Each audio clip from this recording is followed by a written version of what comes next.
മലയാളം ക്ലാസ്സിലേക്ക് സ്വാഗതം.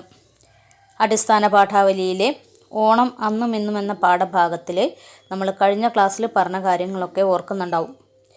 കൃഷിക്കാരൻ ഒരേ സമയം ജന്മിയും പാട്ടക്കാരനുമായിരിക്കും എന്ന് പറഞ്ഞാണ് നമ്മൾ അവസാനിപ്പിച്ചത്. സാധാരണ എന്താണ് ഓണക്കാഴ്ച കൊടുക്കാറുള്ളതെന്നും നമ്മൾ പറഞ്ഞിരുന്നു. അതിന് ശേഷമുള്ള ഭാഗങ്ങളാണ് ഇന്ന് നമുക്ക് മനസ്സിലാക്കേണ്ടത്. അന്നു നെല്ല് കുത്തുന്നത് പെണ്ണുങ്ങൾ ഉലക്കയും ഉരലും കൊണ്ടാണ്. അത് ഉരപ്പുര ഭാഗത്തെ ഒരു ഉത്സവമാണ്. നിലമനയിലിട്ട് നെല്ല് തൊലിക്കും. തറയിൽ നല്ല കട്ടിയിൽ ചെങ്കല്ല് ഇട്ട് ഉറപ്പിക്കുന്നതാണ് നിലമന. പിന്നെ കൊഴിച്ച ഉമി പാറ്റും. അതിനുശേഷം കല്ലുരലിലോ മര ഉരലിലോ ഉലക്ക കൊണ്ട് അരി അവയ്ക്കും. നമ്മളിന്ന് നെല്ല് കുത്തുന്നത് എങ്ങനെയാണ്? നമ്മളത് മില്ലിലൊക്കെ കൊണ്ടുപോയിട്ട് കുത്തിക്കൊണ്ടുവരും അല്ലേ? എന്നാൽ തകഴിയുടെ കാലത്ത്, പഴയ കാലത്ത് പെണ്ണുങ്ങൾ ഉലക്കയും ഉരലും കൊണ്ടാണ് നെല്ല് കുത്തുന്നത്.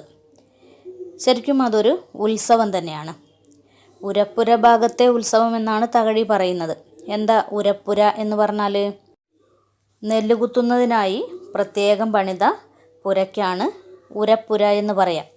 ഈ ഉരപ്പുര ഭാഗത്തെ ഒരു ഉത്സവം തന്നെയാണ് നെല്ല് കുത്തുന്നത്. പെണ്ണുങ്ങൾ ഉരലും ഉലക്കയും ഉപയോഗിച്ച് നെല്ല് കുത്തിയതിന് ശേഷം അത് നിലമ്മനയിലിട്ട് തൊലിക്കും. എന്താ നിലമ്മന എന്ന് പറഞ്ഞാൽ? തറയിൽ നല്ല കട്ടിയിൽ ചെങ്കല്ല് പാകി ഉറപ്പിച്ചിട്ടുണ്ടാവും. അതിനാണ് നിലമ്മന എന്ന് പറയാം.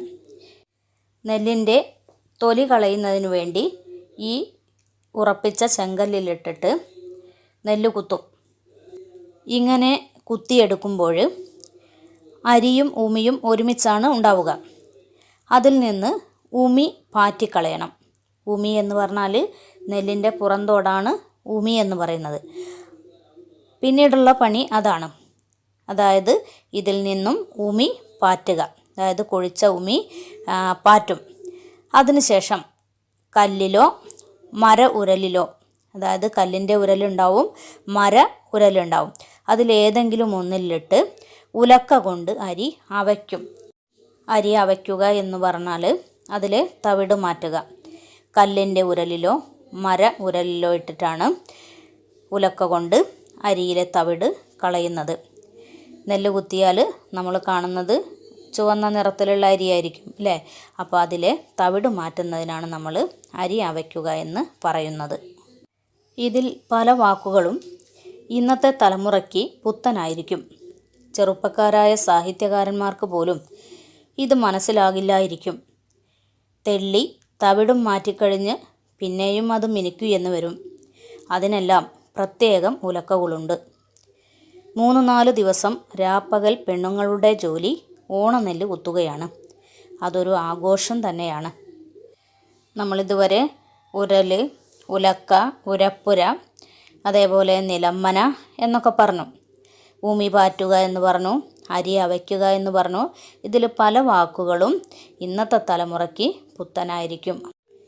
ഇന്ന് ഇടിക്കാനും പൊടിക്കാനൊക്കെ യന്ത്രോപകരണങ്ങളാണ് അല്ലേ? ഇവയൊക്കെ എത്തിയതോടെ പുതിയ തലമുറയ്ക്ക് ഉലക്കയും ഉരലും ഒന്നും പരിചയമില്ല.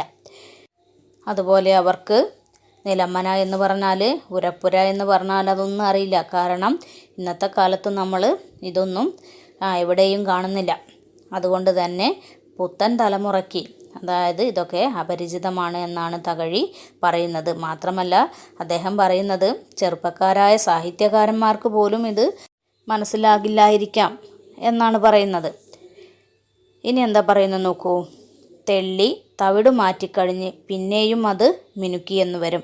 നമ്മൾ നേരത്തെ പറഞ്ഞു അരി അവയ്ക്കും അല്ലേ, തവിട് മാറ്റും എന്ന് പറഞ്ഞു. ഈ തവിട് മാറ്റിയാൽ ആ തവിട് എന്ത് ചെയ്യണം? അരിയിൽ നിന്ന് കളയണം. അതിനു വേണ്ടിയാണ് മുറത്തിലിട്ട് തെള്ളുന്നത്. മാത്രമല്ല പിന്നെയും അത് മിനുക്കിയെന്ന് വരും. കാരണം ഇനിയും തവിട് അവശേഷിക്കുന്നുണ്ടെങ്കിൽ അതൊന്നുകൂടി മിനുക്കും. ഇതിനൊക്കെ പ്രത്യേകം ഉലക്കകളുണ്ട്. അതായത് തവിട് കളയുന്നതിന് ഒരു ഉലക്കയാണ്, നെല്ല് കുത്തുന്നതിന് വേറെ ഉലക്കയാണ്. അങ്ങനെ പ്രത്യേകം ഉലക്കകളുണ്ട്. 3-4 ദിവസം രാവും പകലും എന്ന് പറഞ്ഞാൽ രാത്രിയും പകലും പെണ്ണുങ്ങളുടെ ജോലി ഓണനെല്ല് കുത്തുകയാണ്. ശരിക്കും അവർക്കൊരു അധ്വാനമായിട്ടത് തോന്നാറില്ല, അതൊരു ആഘോഷം തന്നെയാണ്. ഉത്രാടം വെപ്രാളമാണ്. ഇടയ്ക്കൊരു കാര്യം മറന്നുപോയി. ഒരുമാതിരി വീടുകളെല്ലാം അത്തത്തിന് മുൻപ് തന്നെ തേങ്ങ ആട്ടി വെളിച്ചെണ്ണ ശേഖരിച്ചിരിക്കും. ഓരോ തേങ്ങ ഇടയിലും ഓണത്തിന് വേണ്ടി നല്ല വിളഞ്ഞ തേങ്ങ തിരഞ്ഞ് പ്രത്യേകം ശേഖരിച്ചിരിക്കും. അത് പൊതിച്ച് കൊപ്രയാക്കി അരിഞ്ഞ് ഉണക്കി ആട്ടി വെളിച്ചെണ്ണയാക്കും. അന്ന് യന്ത്രത്തിലല്ല കൊപ്രയാട്ടുന്നത്. ഒരു കരയിൽ 4, 5, 6 മരച്ചക്കുകൾ കാണും. ഇത് പ്രവർത്തിപ്പിക്കുന്നത് സാധാരണ ക്രിസ്ത്യാനികളാണ്. അന്ന് വീടുകളിൽ വിളക്ക് കത്തിച്ചിരുന്നത് പുന്നയ്ക്ക എണ്ണ കൊണ്ടാണ്. അപ്പോൾ ചക്കും ചക്കാട്ടുന്നവരും നാട്ടിൽ ഒഴിച്ചുകൂടാൻ വയ്യാത്ത ആവശ്യങ്ങളായിരുന്നു. അവരാണ് വീടിന് വെട്ടം തരുന്നത്. ഉത്രാടം വെപ്രാളമാണ്. ഉത്രാടം എന്ന് പറയുന്നത് തിരുവോണത്തിൻ്റെ തലേ ദിവസമാണ്. ഓണാഘോഷത്തിൻ്റെ അവസാനവട്ട ഒരുക്കങ്ങൾ ഉത്രാട ദിവസമാണ് നടക്കുക. പിറ്റേ ദിവസത്തെ ഓണാഘോഷത്തിന് വേണ്ട സാധനങ്ങൾ വാങ്ങാനും ഒരുക്കാനുമായി ഓടി നടക്കുകയായിരിക്കും വീട്ടിലെ ആളുകൾ, ഗൃഹനാഥന്മാർ പ്രത്യേകിച്ച്. ഇതിന് ഉത്രാടപ്പാച്ചിൽ എന്നൊക്കെയാണ് പണ്ടുകാലത്ത് പറഞ്ഞിരുന്നത്. അടുക്കളയിലും മറ്റും ഓണത്തിന് വേണ്ടതെല്ലാം ഒരുക്കുക എന്നതാണ് തലേ ദിവസത്തെ ഉദ്ദേശം, അല്ലെങ്കിൽ ഉത്രാടപ്പാച്ചിലിൻ്റെ ഉദ്ദേശം. ഒരു കാര്യം മറന്നുപോയി എന്നും തകഴി പറയുന്നു. അതെന്താണ്?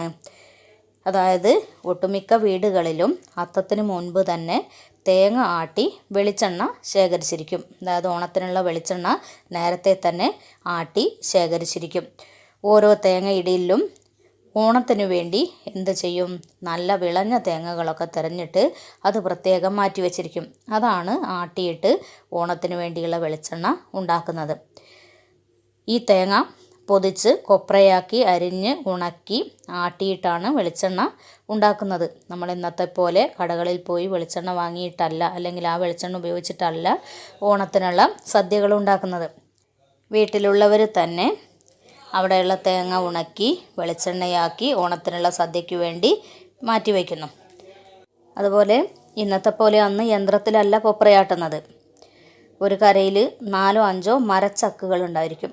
മരത്തിൻ്റെ ചക്കിലാണ് കൊപ്രയാട്ടുന്നത്.